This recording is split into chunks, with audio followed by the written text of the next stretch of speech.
ever had a near-death experience? Did it change you in any way? This story is about a man with a noose around his neck. A man stood upon a railroad bridge in northern Alabama, looking down into the swift water 20 feet below. The man's hands were behind his back, wrists bound with a cord. A rope closely encircled his neck. It was attached to a stout cross timber above his head, and the slack fell to the level above his knees. Some loose boards laid upon the sleeper supporting the metals of the railway supplied a footing for him and his executioners. 2 private soldiers of the Federal Army, directed by a sergeant who, in civil life, may have been a deputy sheriff. At a short remove upon the same temporary platform was an officer in the uniform of his rank, armed. He was a captain. A sentinel at each end of the bridge stood with his rifle in the position known as support. That is to say, vertical in front of the left shoulder, the hammer resting on the forearm thrown straight across the chest. A formal and unnatural position, enforcing an erect carriage of the body. It did not appear to be the duty of these 2 men to know what was occurring at the center of the bridge. They merely blockaded the 2 ends of the foot planking that traversed it. Beyond one of the sentinels, nobody was in sight. The railroad ran straight into a forest for 100 yards, then, curving, was lost to view. Doubtless there was an outpost farther along. The other bank of the stream was open ground, a gentle acclivity topped with a stockade of vertical tree trunks, loopholed for rifles, with a single embrasure through which protruded the muzzle of a brass cannon commanding the bridge. Midway up the slope, between the bridge and the fort, were the spectators, a single company of infantry in line at parade rest, the butts of the rifles on the ground, the barrels inclining slightly backward toward the right shoulder, the hands crossed upon the stock. A lieutenant stood at the right of the line, the point of his sword upon the ground, his left hand resting upon his right. Excepting the group of 4 at the center of the bridge, not a man moved. The company faced the bridge, staring stonily, motionless. The sentinels, facing the banks of the stream, might have been statues to adorn the bridge. The captain stood with folded arms, silent, observing the work of his subordinates, but making no sign. Death is a dignitary who, when he comes announced, is to be received with formal manifestations of respect, even by those most familiar with him. In the code of military etiquette, silence and fixity are forms of deference. The man who was engaged in being hanged was apparently about 35 years of age. He was a civilian, if one might judge from his habit, which was that of a planter. His features were good. Straight nose, firm mouth, broad forehead, from which his long dark hair was combed straight back, falling behind his ears to the collar of his well-fitting frock coat. He wore a mustache and pointed beard, but no whiskers. His eyes were large and dark gray, and had a kindly expression, which one would have hardly expected in one whose neck was in the hemp. Evidently this was no vulgar assassin. The liberal military code makes provision for hanging many kinds of persons, and gentlemen are not excluded. The preparations being complete, the 2 private soldiers stepped aside and each drew away the plank upon which he had been standing. The sergeant turned to the captain, saluted, and placed himself immediately behind that officer, who in turn moved apart 1 pace. These movements left the condemned man and the sergeant standing on the 2 ends of the same plank, which spanned 3 of the cross ties of the bridge. The end upon which the civilians stood almost, but not quite, reached a 4th. This plank had been held in place by the weight of the captain. It was now held by that of the sergeant. At a signal from the former, the latter would step aside, the plank would tilt, and the condemned man would go down between the 2 ties. The arrangement commended itself to his judgment as simple and effective. His face had not been covered nor his eyes bandaged. He looked a moment at his unsteadfast fast footing. Then he let his gaze wander to the swirling water of the stream racing madly beneath his feet.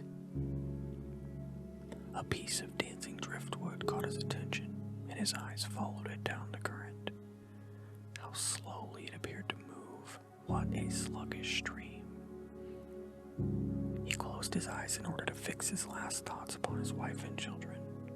The water, touched to gold by the early sun, the brooding mists under the bank at some distance from the stream, the fort, the soldiers, the piece of drift, all had distracted him. Now he became conscious of a new disturbance. Striking through the thought of his dear ones was a sound which he could not neither ignore nor understand. A sharp, distinct metallic percussion, like the stroke of a blacksmith's hammer upon the anvil. It had that same ringing quality.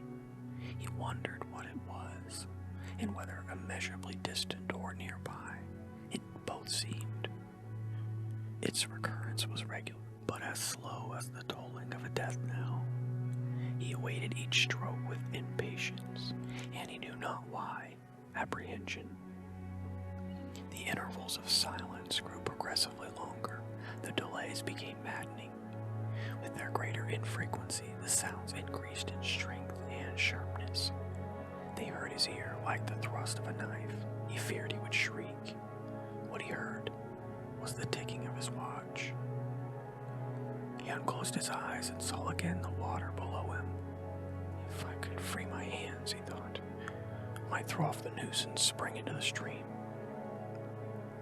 By diving, I could evade the bullets and, swimming vigorously, reach the bank, take to the woods, and get away home. My home, thank God, is as of yet outside their lines. My wife and little ones are still beyond the invaders' farthest advance. As these thoughts, which have here to be set down in words, were flashed into the doomed man's brain rather than evolved from it, the captain nodded to the sergeant. The sergeant stepped aside. Chapter 2. Peyton Farquhar was a well-to-do planter. He was of an old and highly respected Alabama family. Being a slave owner and, like other slave owners, a politician, he was naturally an original secessionist and ardently devoted to the Southern cause. Circumstances of an impervious nature, which it is unnecessary to relate here, had prevented him from taking service with the gallant army that had fought the disastrous campaign, ending with the fall of Corinth, and he chafed under the inglorious restraint, longing for the release of his energies, the larger life of the soldier, the opportunity for distinction. That opportunity, he felt, would come, as it comes to all in wartime. Meanwhile, he did what he could. No service was too humble for him to perform in aid of the South, no adventure too perilous for him to undertake if consistent with the character of a civilian who was at heart a soldier, and who in good faith, and without too much qualification, assented to at least a part of the frankly villainous dictum that all is fair in love and war. One evening, while Farquhar and his wife were sitting on a rustic bench near the entrance to his grounds, a gray-clad soldier rode up to the gate and asked for a drink of water. Mrs. Farquhar was only toe, happy to serve him with her own white hands. While she was fetching the water, her husband approached the dusty horseman and inquired eagerly for news from the front. "The Yanks are repairing the railroads," said the man, "and are getting ready for another advance. They have reached the Owl Creek Bridge, put it in order, and built a stockade on the north bank. The commandant has issued an order, which is posted everywhere, declaring that any civilian caught interfering with the railroad, its bridges, tunnels, or trains will be summarily hanged. I saw the order." "How far is it to Owl Creek Bridge?" Farquhar asked. "About 30 miles. Is there no force on this side of the creek?" "Only a picket post half a mile out on the railroad, and a single sentinel at this end of the bridge." "Suppose a man, a civilian and student of hanging, should elude that picket post and perhaps get the better of the sentinel," said Farquhar, smiling. "What could he accomplish?" The soldier reflected. "I was there a month ago," he replied. "I observed that the flood of last winter had lodged a great quantity of driftwood against the wooden pier at this end of the bridge. It is now dry and would burn like a tow." The lady had now brought the water, which the soldier drank. He thanked her ceremoniously, bowed to her husband, and rode away. An hour later, after nightfall, he repassed the plantation, going northward in the direction from which he had come. He was a Federal scout. Chapter 3. As Peyton Farquhar fell straight downward through the bridge, he lost consciousness, and was as one already dead. From this state he was awakened, ages later, it seemed to him, by the pain of a sharp pressure upon his throat, followed by a sense of suffocation. Keen, poignant agonies seemed to shoot from his neck downward through every fiber of his body and limbs. These pains appeared to flash along well-defined lines of ramification, and to beat with an inconceivably rapid periodicity. They seemed like streams of pulsating fire heating him to an intolerable temperature. As to his head, he was conscious of nothing but a feeling of fullness, of congestion. These sensations were unaccompanied by thought. The intellectual part of his nature had already effaced. He had only power to feel, and feeling was torment. He was conscious of motion, encompassed in a luminous cloud, of which he was now merely the fiery heart, without material substance. He swung through unthinkable arcs of oscillation, like a vast pendulum. Then all at once, with terrible suddenness, the light about him shot upward with the noise of a loud splash. A frightful roaring was in his ears, and all was cold and dark. The power of thought was restored. He knew that the rope had broken and he had fallen into the stream. There was no additional strangulation. The noose about his neck was already suffocating him and kept the water from his lungs. To die of hanging at the bottom of a river, the idea seemed ludicrous. He opened his eyes in the darkness and saw above him a gleam of light, but how distant, how inaccessible. He was still sinking, for the light became fainter and fainter until it was a mere glimmer. Then it began to glow and brighten, and he knew that he was rising towards the surface, knew it with reluctance, for he was now very comfortable. To be hanged and drowned, he thought, that is not so bad, but I do not wish to be shot. No, I will not be shot. That is not fair. He was not conscious of an effort, but a sharp pain in his wrist apprised him that he was trying to free his hands. He gave the struggle his attention, as an idler might observe the feat of a juggler without interest in the outcome. What a splendid effort! What magnificent, what superhuman strength! Ah, that was a fine endeavor. Bravo! The cord fell away. His arms parted and floated upwards, the hands dimly seen on each side in the glowing light. He watched them with a new interest as first one and then the other pounced upon the noose at his neck. They tore it away and thrust it fiercely aside, its undulations resembling those of a water snake. "Put it back, put it back!" He thought he shouted these words to his hands, for the undoing of the noose had been succeeded by the direst pang that he had yet experienced. His neck ached horribly, his brain was on fire, his heart, which had been fluttering faintly, gave a great leap, trying to force itself out of his mouth. His whole body was racked and wrenched, and with an insufferable anguish. But his disobedient hands gave no heed to the command. They beat the water vigorously with quick downward strokes, forcing him to the surface. He felt his head emerge, his eyes were blinded by the sunlight, his chest expanded convulsively, and with a supreme and groaning agony, his lungs engulfed a great draught of air, which instantly he expelled in a shriek. He was now in full possession of his physical senses. They were, indeed, preternaturally keen and alert. Something in the awful distance of his organic system had so exalted and refined them that they had made record of things never before perceived. He felt the ripples upon his face, and he heard their separate sounds as they struck. He looked at the forest on the bank of the stream, saw the individual trees, the leaves and the veining of each leaf, saw the very insects upon them. The locusts, the brilliant-bodied flies, the gray spiders stretching their webs from twig to twig. He noted the prismatic colors and all the dewdrops upon a million blades of grass, the humming of the gnats that danced above the eddies of the stream, the beating of the dragonfly's wings, the strokes of the water spider's legs. Like oars who had lifted their boat, all of these made audible music. A fish slid along beneath his eyes, and he heard the rush of its body parting the water. He had come to the surface facing down in the stream.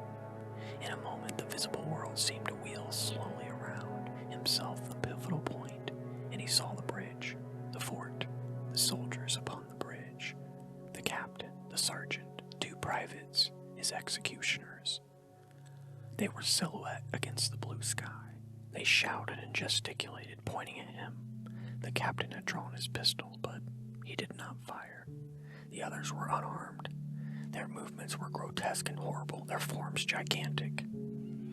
Suddenly, he heard a sharp report, and something struck the water smartly within a few inches of his head, spattering his face with spray. He heard a second report, and saw one of the sentinels with his rifle at his shoulder, a light cloud of blue smoke rising from the muzzle.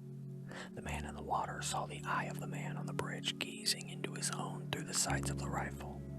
He observed that it was a gray eye, and remembered having read that gray eyes were keenest, that all the famous marksmen had them. Nevertheless, this one missed. A counter swirl had caught Farquhar and turned him half around. He was again looking into the forest on the bank opposite the fort. The sound of a clear, high voice in a monotonous sing-song now rang out behind him and came across the water with a distinctness that pierced and subdued all other sounds, even the beating of the ripples in his ears. Although no soldier, he had frequented camps enough to know the dread significance of that deliberate, drawling, aspirated chant. The lieutenant on the shore was taking a part in the morning's work. How coldly and pitilessly, with what an even, calm intonation, presaging and enforcing tranquility in the men, with what accurately measured intervals fell those cruel words. "Attention, company! Shoulder arms! Ready! Aim! Fire!" Farquhar dived as deeply as he could.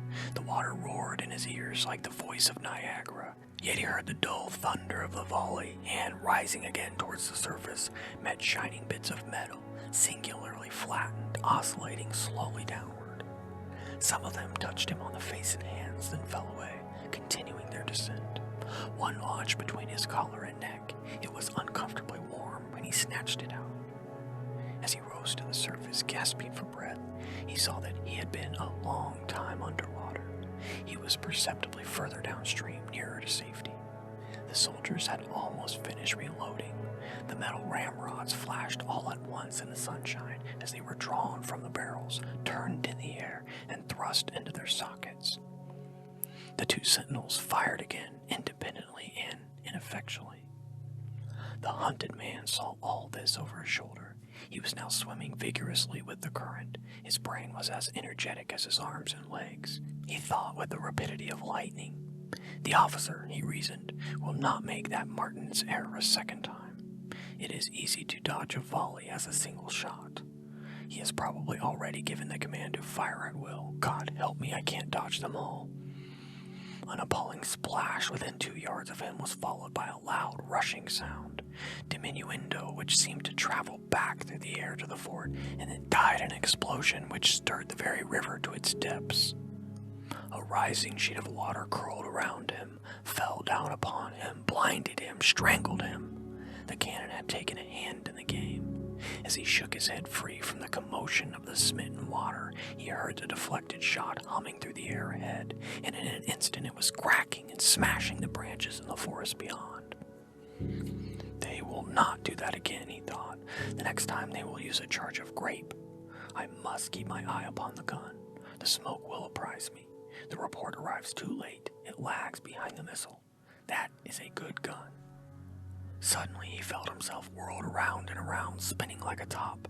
The water, the banks, the forests, the now distant bridge, fort, and men, they were all coming in bird. Objects were represented by their colors only, circular, horizontal streaks of color. That's all he saw.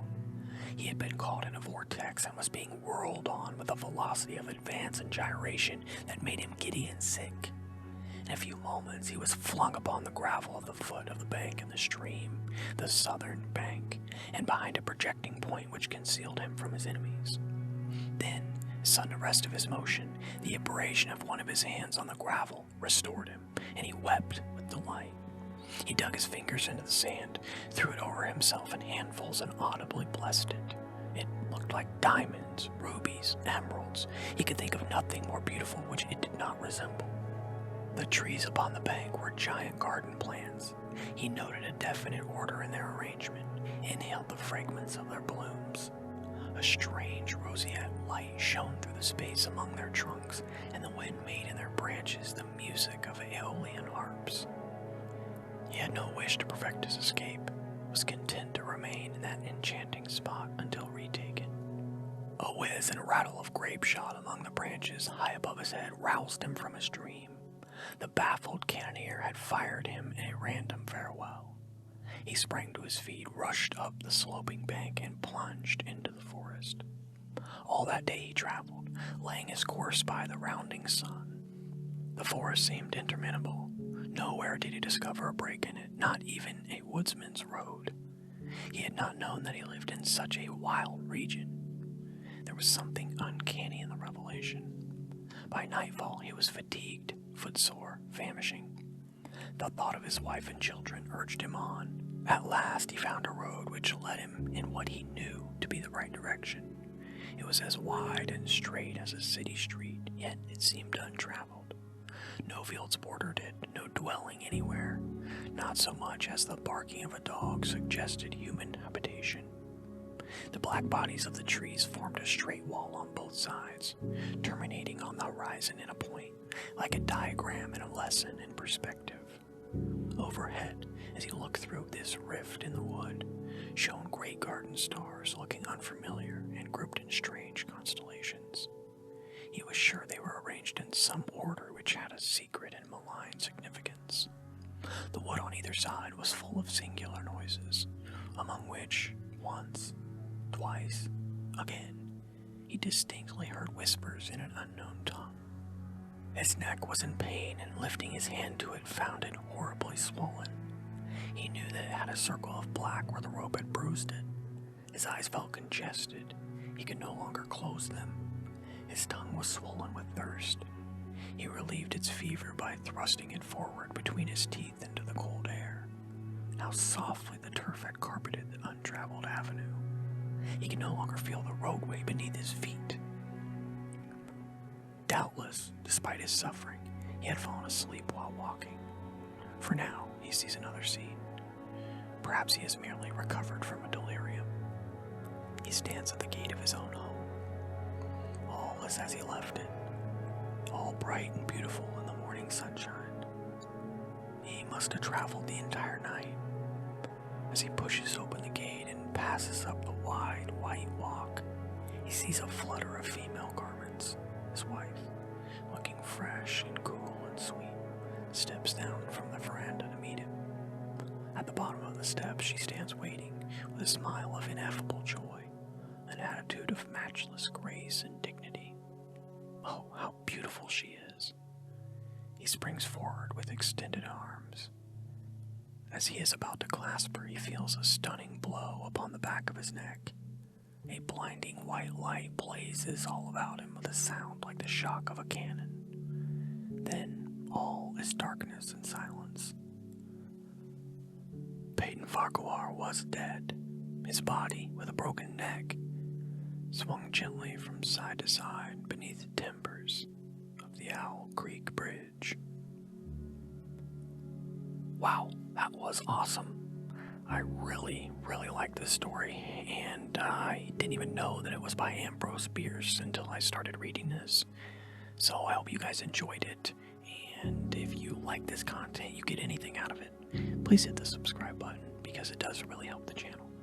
Good night and Sweet nightmares.